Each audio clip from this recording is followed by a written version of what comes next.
The file begins. January 2026. The anatomy of the fall starts not with a bang, but with a whisper printed on expensive paper. A full-page advertisement in the Wall Street Journal. The cost, pause, $250,000. The content, a public dissection of a broken mind. He blamed a car crash from 2002, a misdiagnosed injury. He called the year 2025 a 4-month manic episode, a psychotic storm that wrecked his life. An apology written in the cold, sterile language of crisis management. But the apology was a bandage on a severed limb. Outside the sterile pages of the journal, the empire was already cold. The YZY office, a concrete cathedral of ambition, now echoed with the ghosts of frantic phone calls.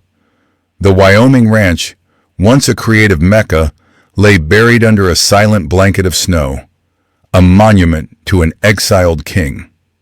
His confession was an attempt to reclaim the narrative. It was too late. The world had already moved on, leaving him alone in the expensive, soundproof tomb he had built for himself.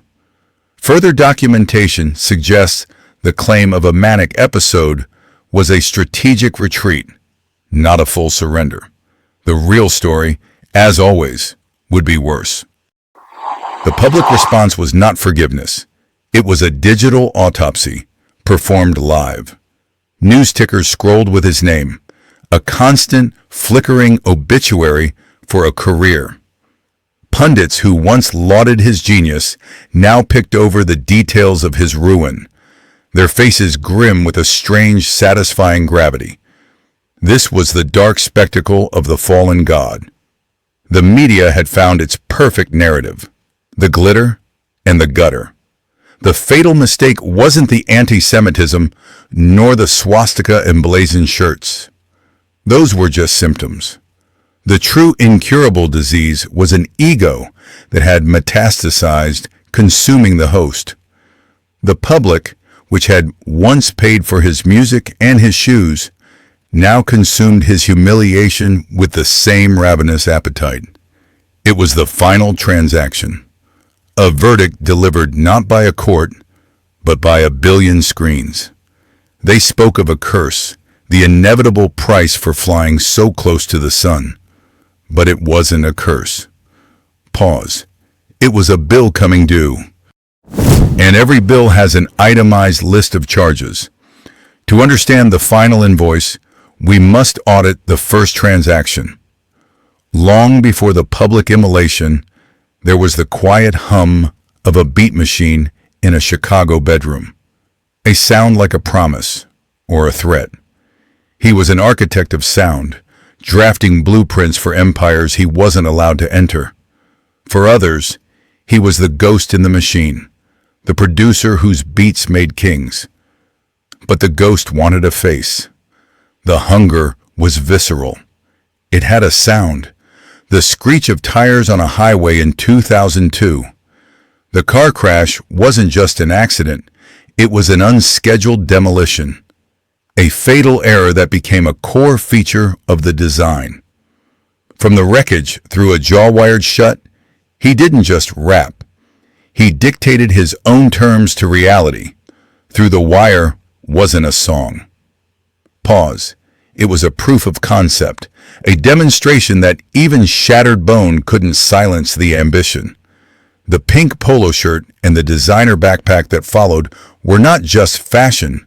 They were armor, a carefully constructed camouflage to infiltrate a world that wanted his sound, but not, say, his voice.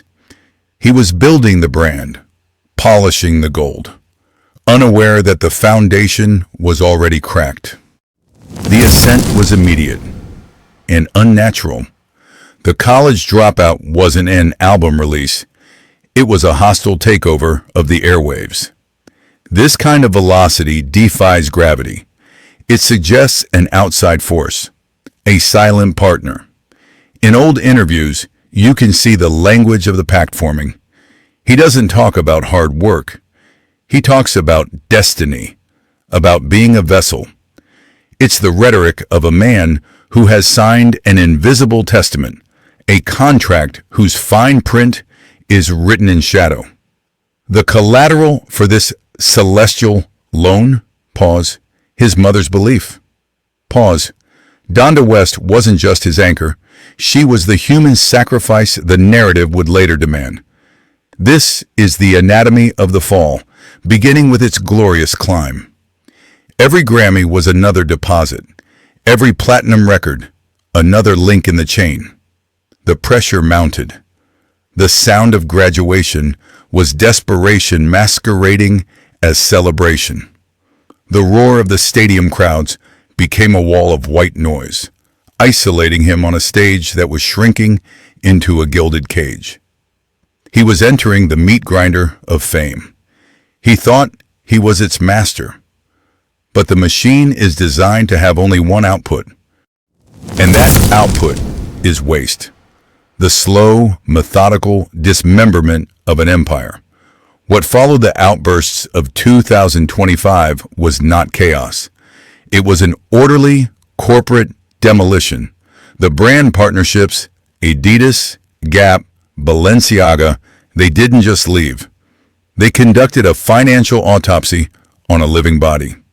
Each severed contract was a verdict. Each press release, a new nail in the lid of a gilded coffin. This was the great inventory of sins. Lawyers in glass towers began quantifying the cost of a soul, and the numbers were biblical. The lawsuits were not attacks. They were receipts for a decade of hubris. The stalled release of the album Bully wasn't a creative choice. It was a symptom of a hemorrhage. The engine of genius, once fueled by applause, was now choking on legal fees in liquidated assets.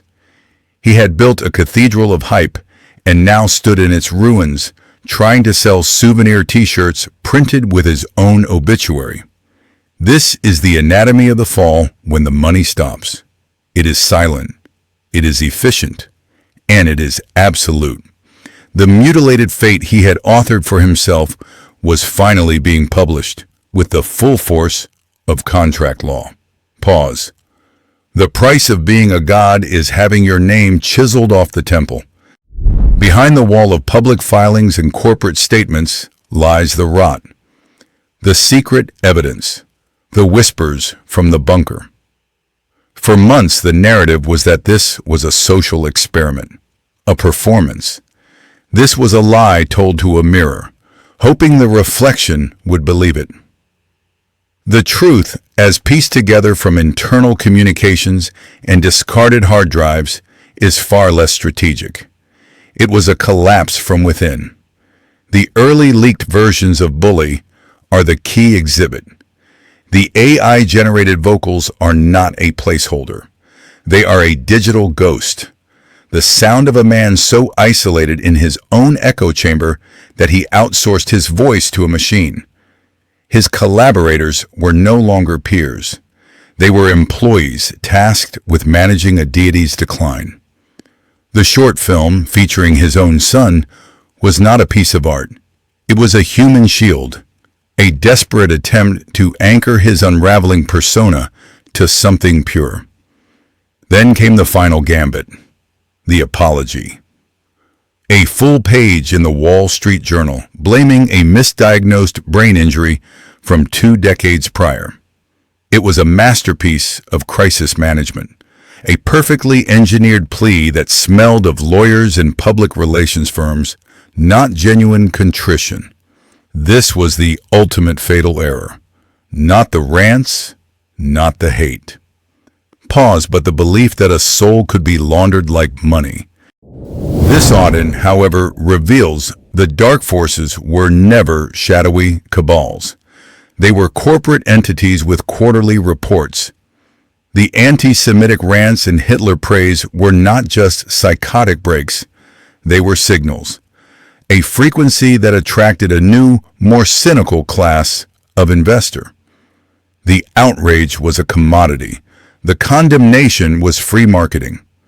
The new distribution deal with Pause Gamma is the final entry in this ledger.